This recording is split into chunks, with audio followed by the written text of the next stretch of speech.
tu as choisi de te lancer en affaires, sache que tu as choisi de te jeter dans un panier à crabes. Parce que pendant que tu te bats chaque jour pour améliorer tes fins du mois ou alors pour améliorer ton chiffre d'affaires, il y a ces individus qui tapis dans l'ombre, se battent chaque jour, réfléchissent chaque jour, travaillent chaque jour à te dérober le peu que tu gagnes. Alors dans cette vidéo, je vous parle de 10 arnaques en business, 10 arnaques récurrentes du quotidien des hommes d'affaires, du quotidien des entreprises, dont vous avez intérêt à connaître et afin de pouvoir vous mettre sur vos gardes.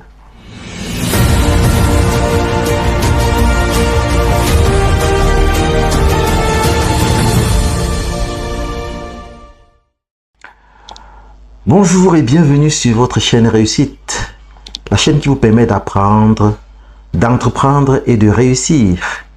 Pour ceux qui ne me connaissent pas, je suis David Wafo, entrepreneur multisectoriel. Abonnez-vous et surtout activez la cloche de notification afin de ne rater aucun épisode. Dans cette vidéo, je vous parle des arnaques en business. Parce que vous savez, pendant que vous travaillez très dur, il y en a qui travaillent également très dur à comment arracher le peu que vous gagnez. Et vous devez les connaître, vous devez les démasquer afin de pouvoir les combattre. Donc également, le 7e type d'arnaque, c'est quoi? C'est l'arnaque de l'employé malhonnête. Oui, vous voyez un peu, ce sont ces employés malhonnêtes-là qui vont vous détourner l'argent. Ils sont là au bureau, ils se contentent, ils sont là au bureau ou en entreprise. Ils ne se contentent pas de leur salaire, mais de comment est-ce qu'ils vont vous voler davantage. Donc, ils ne se contentent pas de leur salaire, ils passent à vous voler de l'argent. Ils volent l'argent dans votre caisse ou alors hors caisse. Ils détournent les clients. Ils détournent votre base de données. Et ça sont des gars qui sont là.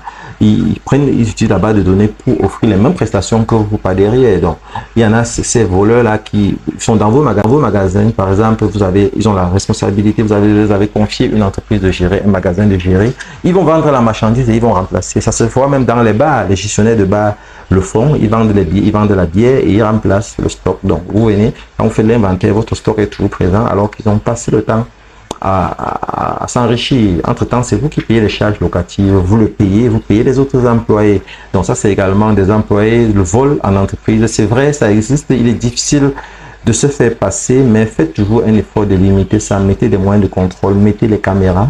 Aujourd'hui, on ne parle pas entrepreneuriat, on ne parle pas de business sans avoir de caméras installées. Donc, vous devez être capable de remonter quand il y a un incident, de remonter et de voir ce qui s'est passé quand vous n'étiez pas là. Alors, le 8e type d'arnaque, c'est quoi? C'est l'arnaque aux faux experts ou consultants. Alors, ça, ils sont nombreux. C'est à la mode désormais. Donc, ils se font passer pour ceux qui ne sont pas. Ils n'ont aucune formation réelle. Ils ont peut-être des faux diplômes qu'ils vont vous présenter. Ils se présentent comme des experts internationaux. Ils montrent des photos de luxe. Ils parlent un anglais compliqué, là. Hein, vous voyez un peu. Donc, ils se font passer pour des dieux, pour des esprits, pour des super experts internationaux. Alors qu'en réalité, ils n'ont aucun résultat mesurable, ils n'ont aucun contrat clair en fait, et ils n'ont aucune référence vérifiable. Donc méfiez-vous de ceux-là, c'est comme ça, ce sont des gens à qui vous allez confier vos projets. Certains vont jusqu'à commettre ces erreurs, à se faire passer pour des architectes, des entrepreneurs immobiliers. Vous leur confiez votre projet immobilier, ils font faire du n'importe quoi et après peu de temps l'immeuble s'écroule. Nous avons régulièrement vu des cas pareils. Vous allez leur confier vos projets en entreprise et ce sera un fiasco. Ils vont vous faire dégangrer, ils vont vous faire perdre une entreprise, ils vont vous faire chuter. Donc, faites attention quand vous avez affaire aux prestataires, faites attention, faites un effort de vérifier leurs références, de vous assurer qu'effectivement, ils sont ce qu'ils prétendent et c'est important. Donc, on va évoluer vers le 9e type d'arnaque en business, quoi. Le 9e type d'arnaque, c'est quoi? C'est l'arnaque aux plateformes d'investissement. Voilà, c'est légion depuis la Covid-19, depuis les années 2019-2020, ça a fait beaucoup et j'ai payé les frais.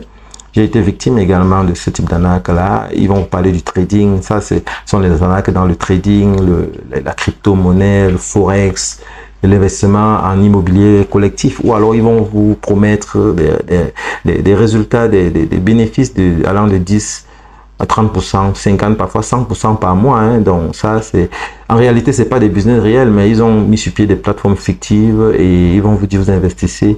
Et on a eu Triple M, on a eu Invest, il y a eu Watford, j'ai investi pendant le Covid, j'ai payé les frais parce que j'étais à la maison et j'avais mes entreprises qui étaient aux arrêts, j'avais des charges qui faisait que s'accumuler et il fallait que je trouve un moyen de gagner ma vie. Je me suis dit, peut-être c'est mieux que je me lance en ligne et c'est comme ça que j'ai fait la connaissance de beaucoup de ces plateformes-là. Pour ceux qui sont en Afrique, ils connaissent certaines de ces plateformes-là.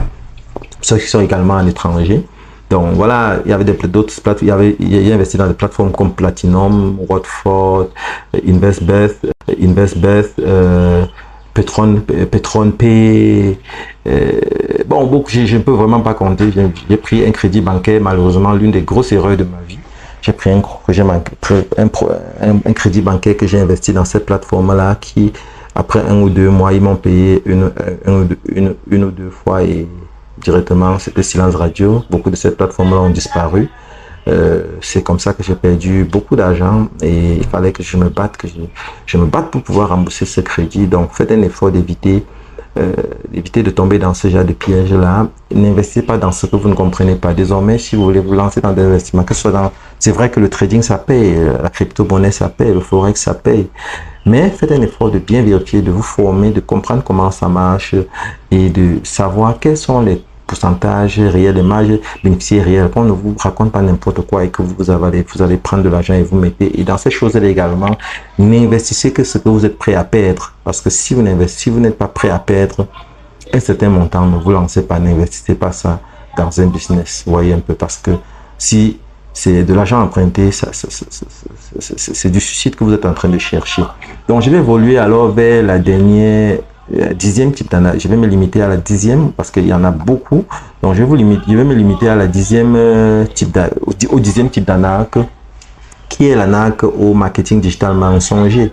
Voilà, ça sont des gens qui ciblent parfois les créateurs de contenu. Ils vont vous le dire, par exemple, ou alors ils ciblent les entreprises qui ont besoin qui sont en quête de visibilité. Ils vont vous dire, par exemple, en 7 jours, je vais te permettre d'avoir 100 000 abonnés si tu me payes tel montant, par exemple. Ils vont te dire, en quelques jours, je vais te permettre de faire que ta page Facebook soit monétisable. Donc, vous voyez un peu, il va te dire, par exemple, que je vais t'aider à rendre ta page Facebook monétisable et tout ça. La conséquence directe, c'est quoi? C'est que ils vont vous faire avoir des faux abonnés, des abonnés qui n'existent en réalité pas, qui ne vont pas qui n'ont pas d'intérêt réel pour le type de produit que vous vendez. Et la conséquence directe, c'est quoi? C'est que votre compte sera bloqué par la suite. Vous aurez perdu votre argent. Donc, faites un effort d'éviter ces gens-là. Faites un effort d'être suffisamment réaliste dans ce que vous avez comme prévision. Mettez sur pied des stratégies réelles, des stratégies que vous essayez. Quand ça ne marche pas, vous les ajustez jusqu'à ce que vous ajustez jusqu'à ce que ça marche. Donc, ça ne marche pas toujours à la première occasion. Et sachez que rien de bien, rien de solide ne se bâtit aussi facilement. Mais quand vous avez pris la peine de bâtir, de pouvoir arriver au bout si bien que ça marche, vous êtes sûr que ça va vous permettre d'aller loin. Vous êtes sûr que vous allez faire long feu.